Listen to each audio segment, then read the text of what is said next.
If you do not know Malcolm as well, let me give you a little bit of brief bio of Malcolm. Iowa graduate Malcolm Christie is a current board member and alumni liaison for the UI School of Journalism and Mass Communications Professional Advisory Board.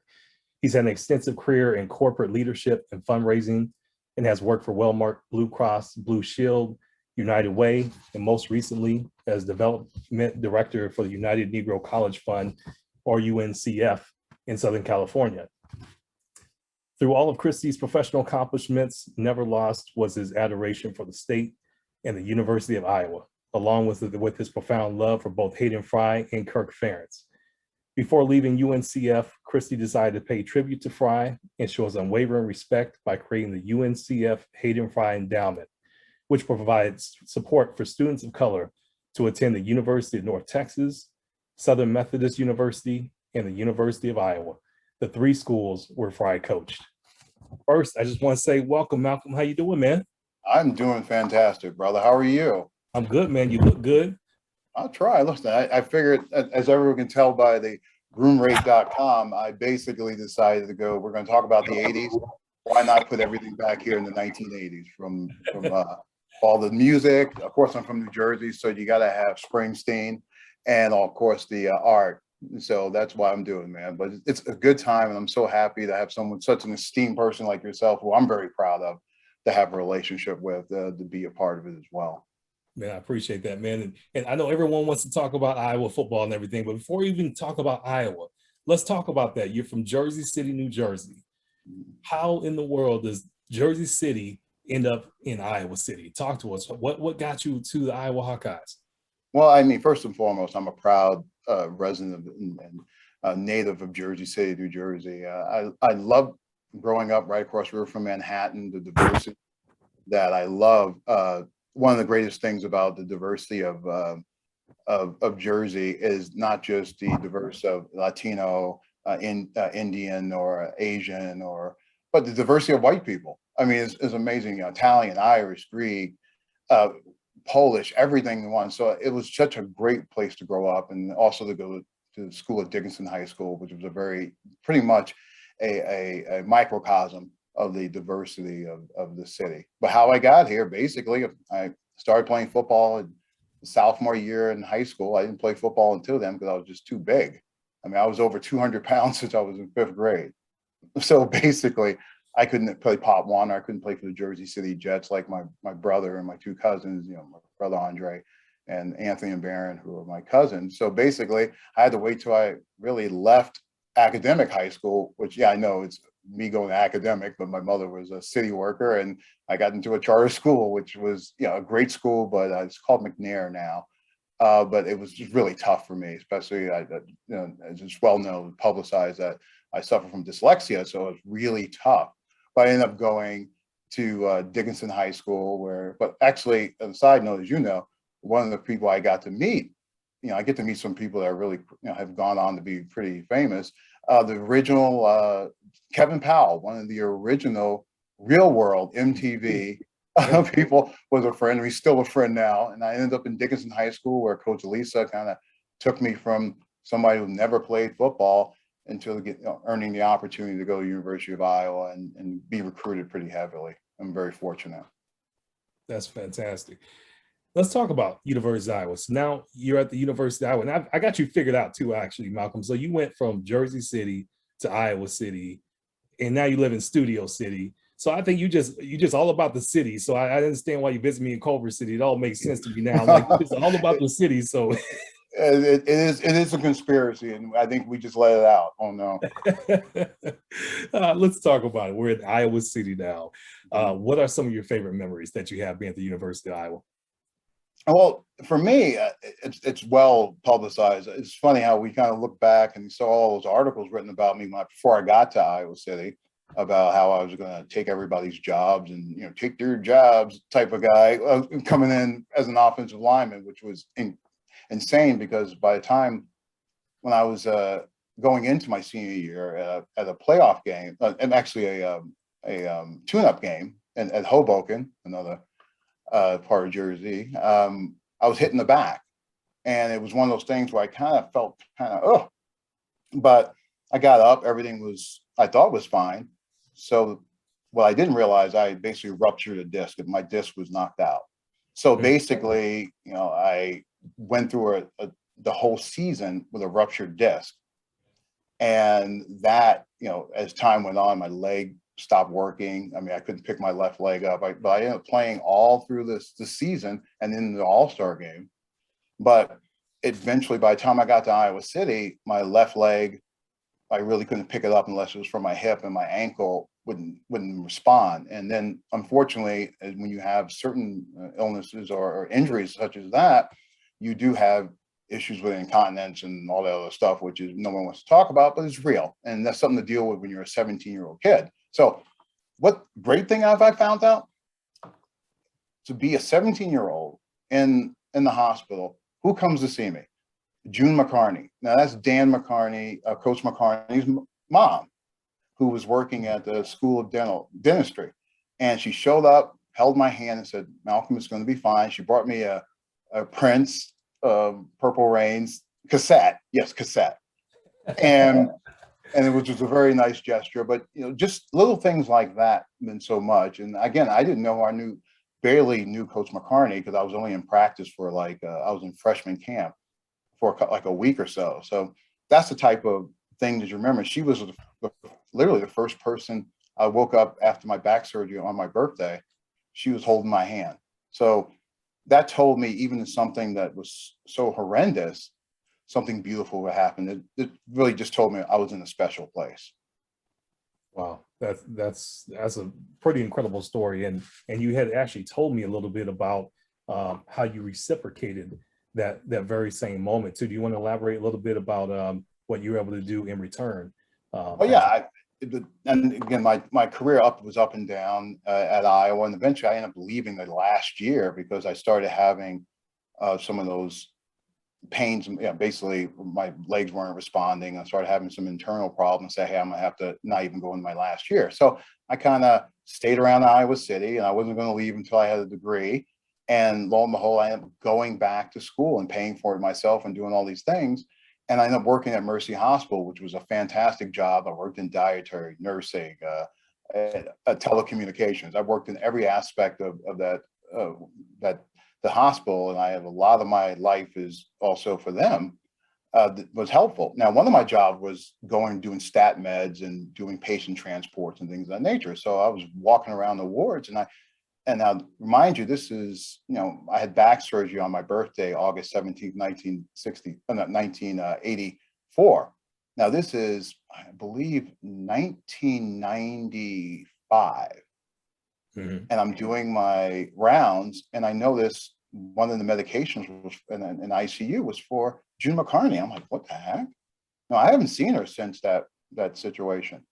And I walk in there, and she's recovering from hip surgery, which is very to go to the ICU right after hip surgery, because it's you have issues and you go up to the heart ward afterwards. It's just that's pretty standard. But I saw her laying in bed, so I just went in there, and I just did what she did. I held her hand, and eventually she woke up, and I said, "Well, this is a switch." And it's one of those things where you have to reciprocate. You have to sit there and say, some things are just made to happen. And the best thing in the world was to be able to be there for her during her.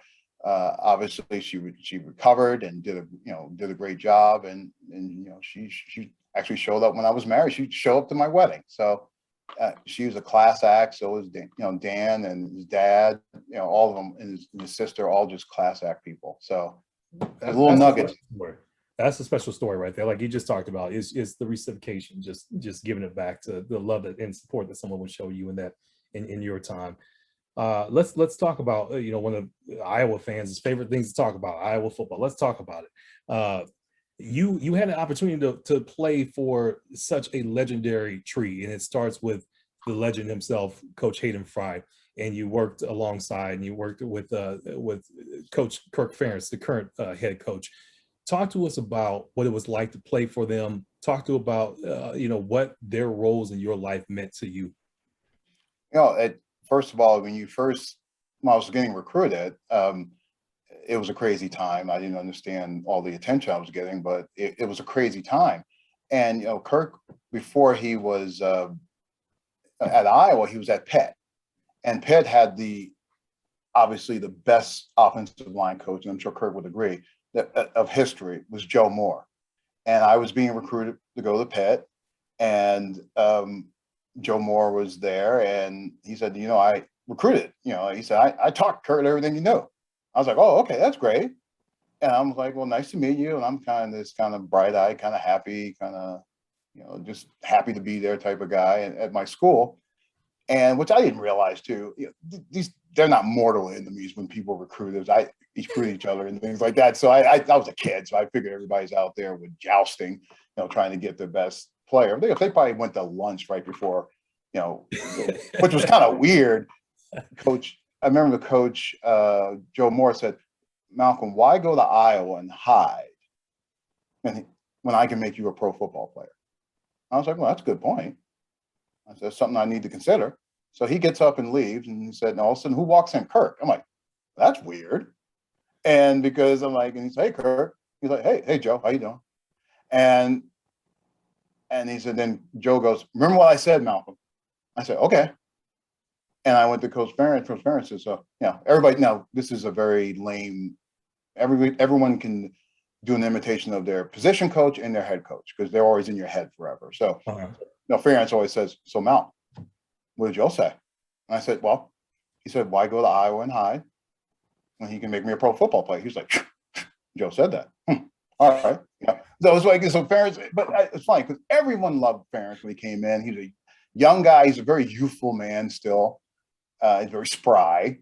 And, but he's still, even back then, he would come in to my high school and all the girls would sit there and go, who's that guy? Who's that guy? I was like, oh, he's like old. I said, he's like 30, what are you looking at this guy for? But he's like, this guy's recruiting me out of there. But Ferentz was always this guy that had this expectation for me. So he was, and obviously his pedigree shows one of the reasons why I went there. Now, Coach Fry, on the other hand, it was like this square jawed type of like, really?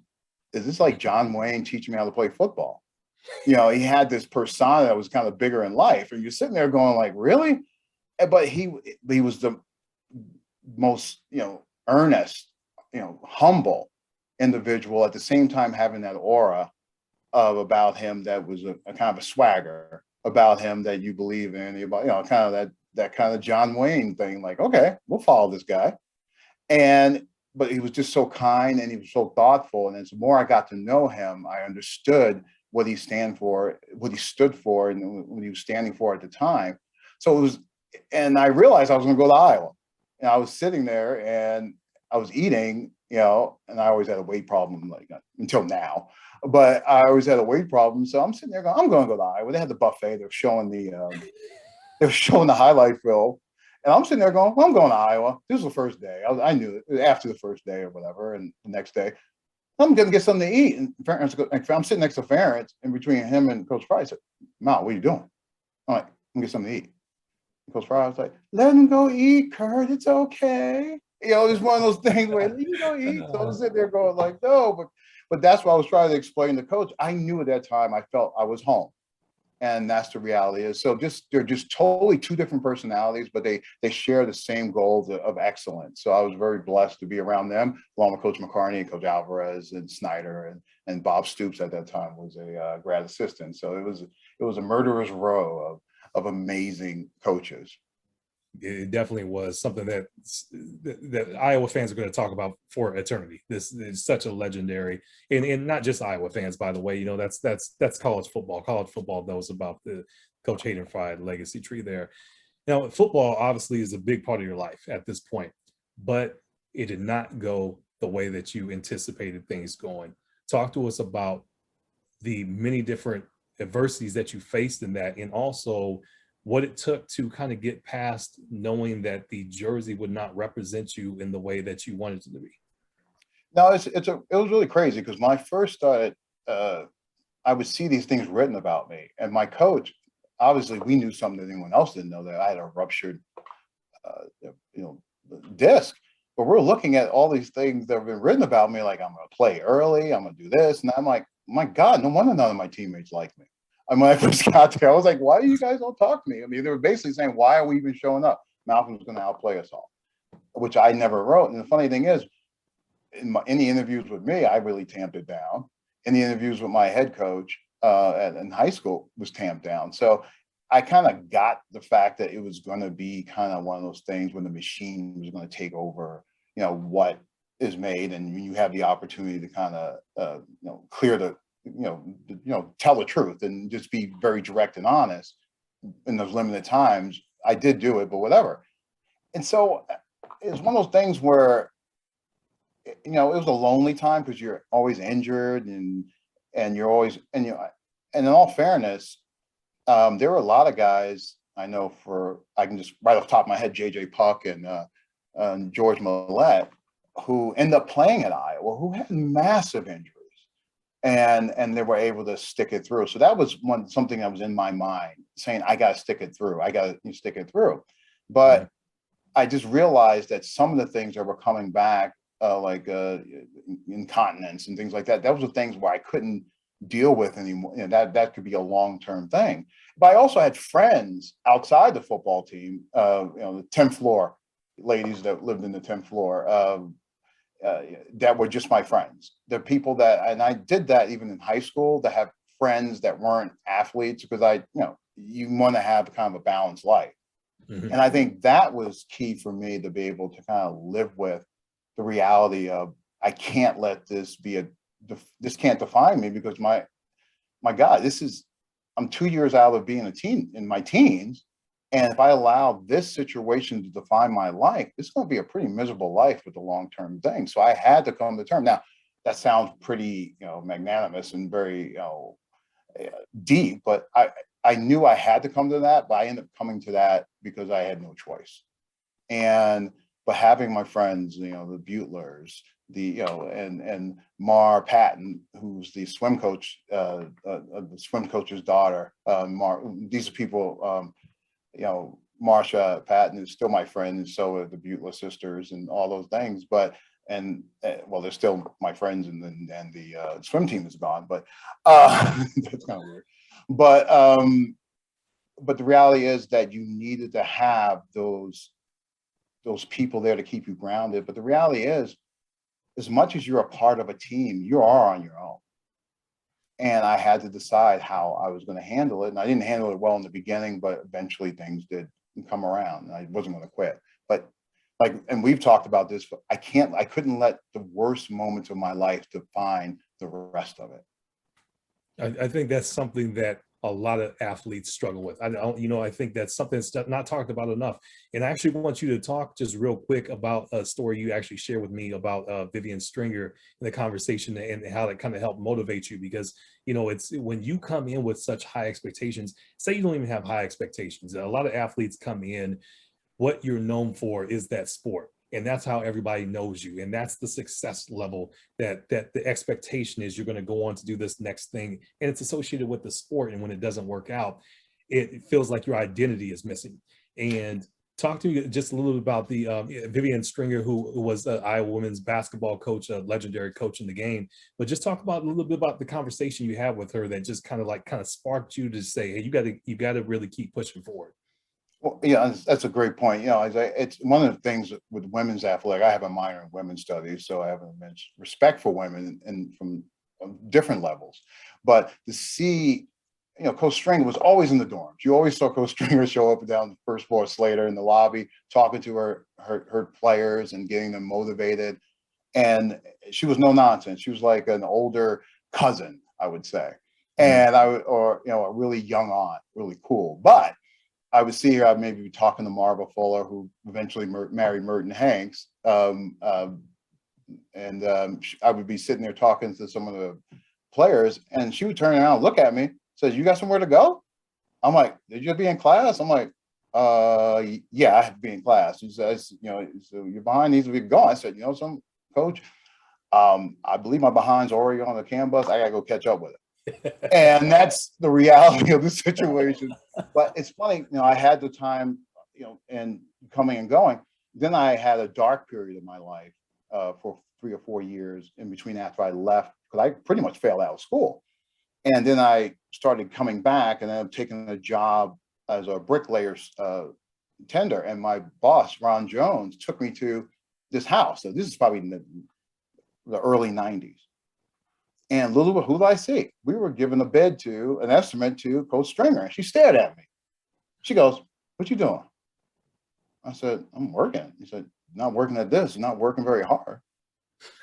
And I said, and I was just like, well, it's still early, Coach.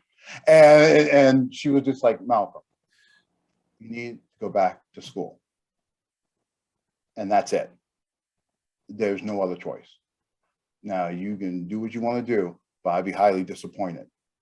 And you don't want to disappoint people. You could be mad at me, you could do all these other things, but I didn't want her to be disappointed in me. And I was on my way to that, making that point, but it was something I knew I needed to do. And I always wanted to reciprocate how I cared about it. And I really became a leader later in life. And I worked at Mercy Hospital. And the reality is that I'm usually normally working. And when I love her ex-husband, the husband who passed away, you would always see him with the kids and do all those things. It was just beautiful, the support system. And I believe I was working the day that unfortunately passed at Mercy Hospital. And I always kick myself, say, I wish I was there to be the man that she could have, if I could have brought any comfort in such a horrible situation. I would love to have the opportunity to reciprocate that, because I owe her so much and I respect her like immensely. Man, that's just an awesome story to hear about that. Let's transition to your career. You had some incredible accomplishments throughout your career. What's something that stands out to you as far as something you really enjoy about your career? I think it's one of the things that I love about my career. I was married for 21 years. I moved around the country for my ex-wife's career. And one of the things about being dyslexic and always as a kid being ashamed and being worried about being found out, I wasn't very flexible. I wasn't very I had to do something the same way all the time. And moving 7 times in that period for my spouse's career, I had to reinvent myself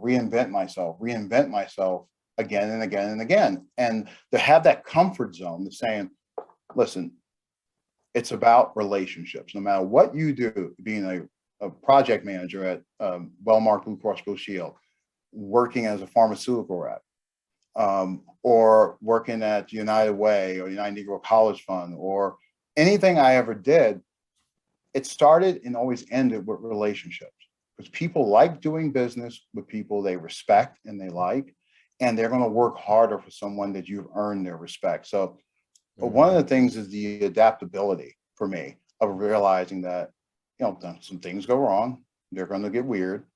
You need to be able to not freak out and understand that there is always a solution, and really believe it and exude that, because people can smell fear. I mean, other players, they could tell when you got that look in your eye, like I'm not supposed to be here. And when just dealing with young people or any person that might need any advice or just to talk to them, is to let them know that you belong here, act like it.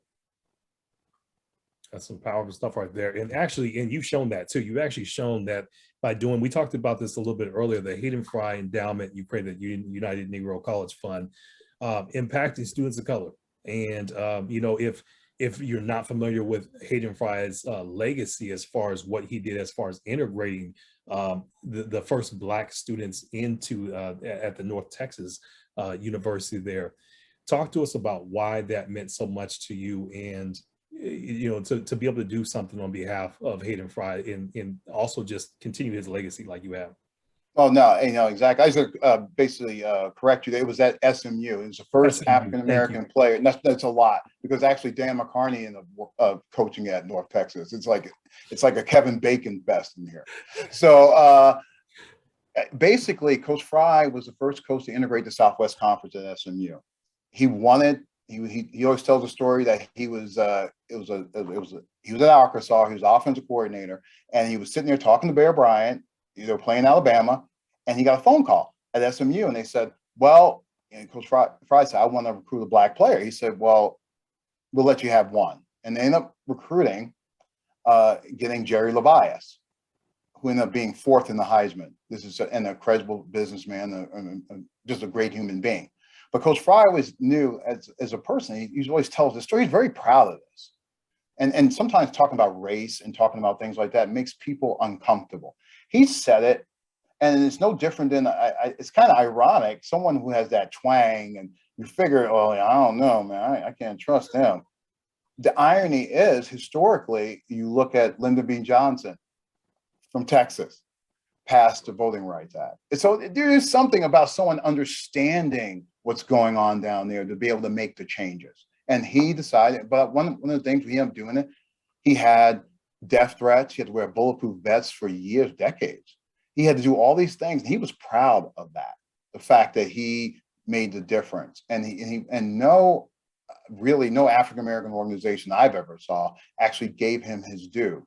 And I said, well, I'm going to make an endowment and make sure that for the rest of the, these kids are going to be able to get this, they have to know the story and they have to know all those things. And I'm going to spend the rest of my life, raising money for it for free. I'm going to do it just to do it because it's a passion that I want his legacy for that specific reason. And I also want kids of color to be able to go to my university. I think my life has been changed irreparably, positively because of that. And I want to have other African-American, Latino, Asian, Pacific, Native American, Latino, anyone to be able to, and that you're from Ottumwa, and it's one of those things where sometimes kids are scared off of saying there's not many people of color here. I said, well, you can find issues no matter where you live. I grew up in a very diverse place in Jersey City. It's documented, Jersey City, Manhattan, all those different things. There are problems everywhere, but I think we need to bet on each other and give those kids an opportunity to come to Iowa, and I want them to be there. And this is a way to do those things, and I'll do it for the rest of my life. I'll make sure, and I'm committed with my own estate planning. Well, I will make sure I fund it as well. Man, I think what's so awesome about that is thinking about, you could just look at today, right now, and everything Coach Fry was doing at that time, still just as relatable today, but being a pioneer in that, I think it reflects on the type of young men who are coming through the University of Iowa program. Very, very awesome. And one thing actually too, I want to speak on, that you're continuing to give back. You actually are part of the UI School of Journalism, Mass Communications Professional Advisory Board.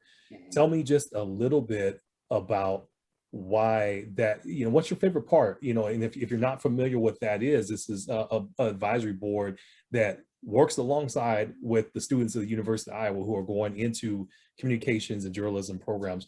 What does it mean to you to be able to give back in some way to the current students and generation? Well, I think it's important because, one, it's just I just walked in one day and said, hey, if I can do something, let me know. I'm in LA. I'll any type of connections I have, I'm willing to do it. I'll talk to kids, young people about, and I just want to give back. It's one of those things where you want people to, I know how it is not to have confidence, especially when it comes scholastically, when it comes to school.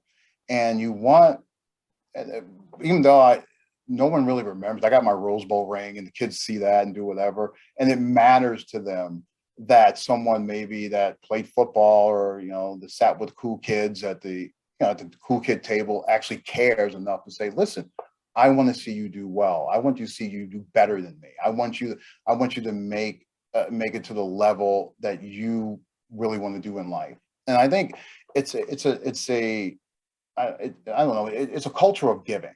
And I care about giving to others. I care about uplifting and motivating people and being really honest at the same time. You can hug them but still tell them, hey, listen, you need to get this done. And I think with my background, I can bring that unique kind of understanding, not only to young people of color, but also, I went to the University of Iowa. There's a lot of white people here. And I always tell people, like, it's important, so I'm not just, helping kids of color, I'm helping white kids. And what's important, because you do it too. And this has not been left on me, where let's say the kids that we helped, young people we took out to dinner that one time down at Fairfax, and, all those young, great young people.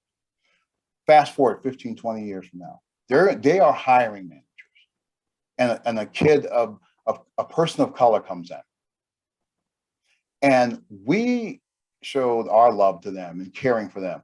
They will not hesitate as a hiring manager to hire somebody different, because they're going to say, well, my mentors were men of color, so what's the big deal? So what we're doing in a lot of ways is betting on their decency and believing in them to have the opportunity to say that we're planting a seed. So this is not weird to them. They're saying, yeah, of course I'm going to do that. Of course I'm going to do all those things. And that's, I think, the key to also giving back and playing the long game. And that's what I love doing. And also helping the kids at, the Department of Disabilities, being differently abled. I'm dyslexic. I was ashamed of it and all this stuff. And being able to go into a room with someone who's differently abled and to hug them and love them and saying, listen, I'm a Hawkeye. I'm on a Hawkeye team. I'm always gonna be a Hawk, but I'm on your team. We're the same. And I'm proud of it, and I'm proud of you, and you're gonna find a way to get where you want to be, and I'm gonna be on your corner. Man, what a beautiful way to talk about that. That's the essence of understanding there's something bigger to this actually than just the idea of, like, I know with you and I both, I'm sure you see someone who reminds you of you when you were in college, and you're like, that's somebody that you can relate to in a certain kind of way, right? And I think it's almost in a selfish way. It feels good. It feels good to give back in that kind of way. Well, Malcolm, it's not just you and me. It's not just you and me. We have a whole audience here. Okay. With us too. So let's do some Q&A. If you are having any questions, please feel free. One question I have for you, Malcolm, and we're going to start with first, is a topic that's really been very, very controversial lately, which is the NIL rule, the name, image, and likeness policy for collegiate athletes. And Jordan Bohannon from Iowa basketball, actually a prominent voice out there, and you've seen now this transition of this. And I'm curious, as a player who came in a time when you could not do that, if you imagine yourself of coming out of a very top recruit out of New Jersey, what do you think about that now? And do you see yourself of what could have been for your own self or players around you, that now you can actually control that and make the types of decisions for yourself? Well, I'm glad you brought that up. For me, I just think it's important because everyone's making money. And I know people can be hot. Listen, I know people can be hyperbolic, and sometimes, when you say certain words, it becomes, you kind of deflect in people, because you'll say, oh my God, it's like being an athlete is like slavery. No, it isn't. It's not slavery. It's, and certain words, we went to school of journalism, words matter. So certain words are left to the words of what they are: slavery, rape, Holocaust. Leave them there. We know what they describe, but I wouldn't consider what athletes went through with that. I'd say it's kind of pimping in some ways. I mean, we're already smacking each other on the tuchus, so it's kind of almost like that, putting this out there. Okay, so I believe the likeness is important. There's going to be some bumps in the road here. There's going to be some bumps in the roads, but I think you can, on one hand, get rid of all these other sports and say, no, it's not about money. When you say anything about money, it's definitely about money. You can't get rid of, gymnastics and doing all those things. So I am happy. There's going to be some bumps in the road. There's going to be some things to do it, but I think it's important to do that. I think we can also, honestly, I would hope eventually, with all the money that is being made by the sports here, that I would like long-term health care for any injury that was suffered while playing here and earning money, making money for the university. And I think you should get, basically any, when it comes to money for school, I mean, just books and tuition. As long as you're just moving towards a degree, books and tuition should be offered to you. The rest of the stuff you're on your own, but they should do that, because I think that is something as well. Healthcare and that. So It's great that they're doing that. They really have no choice with the expansion with playoffs. As someone who did sports for a long time, I know you're well versed in everything, but everyone's making money. Everyone's making those playoffs. Everyone's doing all those things. They have to have some compensation. And this is not just me as a former player is doing that. When a Supreme Court justice says something that's scathing about why that this has failed, and saying it, that means we're probably too far. It's been probably too long waiting for it. So I'm excited about it. There's going to be some bumps. There's going to be some failures. There's going to be a lot of things that go on. But I think the idea is a long time coming. I'm glad it happened. We have another question that came in. What was your biggest lesson learned or taken away from Coach Fry? My biggest, well, he learned so many things, but I think the biggest thing is when he told me the last time I saw him, when I had to tell him I was quitting. And I woke up one day and I physically couldn't do it. And I was eventually this was the 1 year I lost all this weight and did all these things. And my body just broke down, and he just kind of walked up to me, and we went to his office. Kirk told me to go to his office. Coach wants to see you, never doubted you. And I went into his office, and we sat there together across from each other, and he grabbed my hand, held both my hands. He said, I know the Lord must have something else planned for you. And you need to, whatever you do the best you can, and you don't change who you are. Don't let this change the essence of who you are. You're going to keep getting tougher. He said, nobody can have all those injuries and not be tough. But this is a long, long life, and you need to make yourself proud. You've already made me proud. So that's what he taught me. You get chills just hearing that. You get chills hearing that. You know, you can't help but feel inspired, man. You hear some knowledge like that come through. Not to put you on the spot or anything, but I'm just curious. You still remember how to do the hokey pokey? And can we get you to maybe do the hokey pokey? The hokey pokey. I mean, I could do it. You know, with all this stuff behind me, I probably can't do the hokey pokey, but I could do it. I can't turn much around. But I mean, it's always I did this. You know, I got backlighting back here. You know, I'm a journalist, and you don't have do it with your hands. We'll give you with your hands. Okay. Do the hokey pokey. Listen, I'll do anything. You know, this is what Coach Fry, the enthusiasm, and all the things that comes with that. You never ever forget it, and that's the love for the school. And I'll do anything. I'll humiliate myself. I don't care. I love it. Another question that came in. When was the last time you returned to Iowa City? And when you're back in Iowa City, what are the must-see places you have to visit? Okay, good to know. Now, if I always get back to Iowa City, I usually get back for at least, which we both do, try to get back for board meetings. I always try to come back to see one game, at least to see Kirk and the Iowa Football Club. It's a bunch of former players that we do charity work with Children's Hospital and all those other different things. So I try to get back there 2 or 3 times a year, because also I have, again, tons of people at Mercy Hospital. I mean, I lived there for 14, 15 years in Iowa City. So there's a lot of people I'm really close to that I love seeing. So okay, you got to go to the Vine. You got to go there. You got to go there to get some wings. I get extra crunchy. Poly ice. You got to go there to get some pizza. And that's, you know, that's probably the 2 places I have. And I got to go to Hy-Vee, and I don't do it much anymore, but I have to go get some donut holes. And don't you church them up with cherry and chocolate and stuff. I want basic, just roll the dough and some sugar and put it in my arms, man. Because I just need to inhale them. So those are the 3 things. So I take care of my dinner. I take the wings for appetizers, you got the pizza for dinner, and then you got my dessert. And cookies and more. You gotta go cookies and more. We have a question in here. Are you happy with the way Supernatural ended? And are you happy? Okay.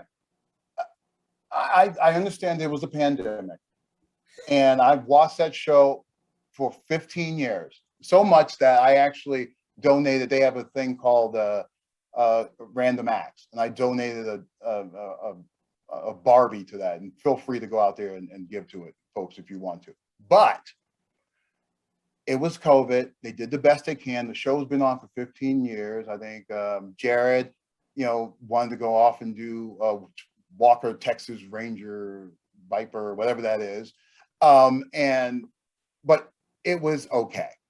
I still will go and watch the series. It is a must, binge show. I actually went to Supernatural. I went to the very last Supernatural convention in Vancouver where they do the show, and I was there.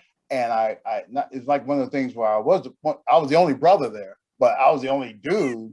I think there was everyone was like 16 years old and then 50 and above. So I really stuck out, but I don't care because I'm odd and I enjoy it. But it was yeah. Okay, there you have it. There you have it. I'm gonna get myself on the Supernatural, figure out what you're talking about. We got one more question. We had a few more questions actually here. Will we see you at a Los Angeles Iowa Club game watch? I don't know who asked that, but it's so tough because here I'm in LA, and I get to see so many different stars. Like I got Ashton Kutcher is here, the Iowa guy. Annabeth Gish. Now I know you guys from Mystic Pizza and all that stuff. You think it's crazy, but she's from Iowa. I had no idea. Ran into her in the grocery store. So yes, the answer is I will pull myself away from my local celebrities here, Dave Grohl and Colin Hanks, and I will come down there. I'll schlep down and hang out with you.